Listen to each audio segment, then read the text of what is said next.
Meet Jenny and Anita. Here is their situation.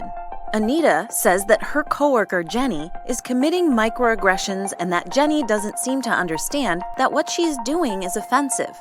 A microaggression is a comment or action, sometimes committed unconsciously, that ultimately impacts a member of a marginalized group in a denigrating way. By itself, a microaggression may seem like nothing to get upset about, but the truth is that they can impact all who are involved in significant ways.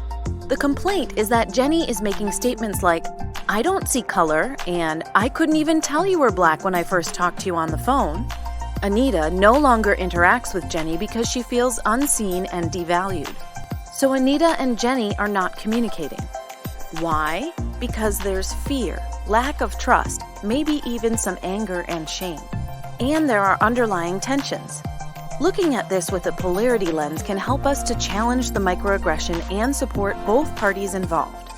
Could it be that Jenny values commonality and unity, while Anita values individuality and uniqueness?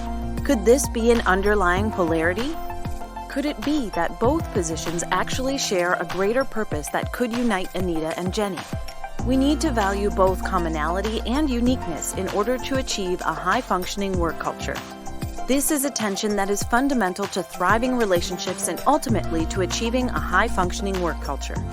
If the tension is not addressed properly, it can keep people from feeling safe, and when they do talk, it can exacerbate the microaggressions. Addressing these tensions with a polarity lens becomes an opportunity to hear each other's truths and avoid feelings of exclusion and isolation. It becomes a question of how to simultaneously respect and recognize and celebrate what we all have in common, while valuing everyone's unique experience and truth. Let's use a polarity lens and learn to soar.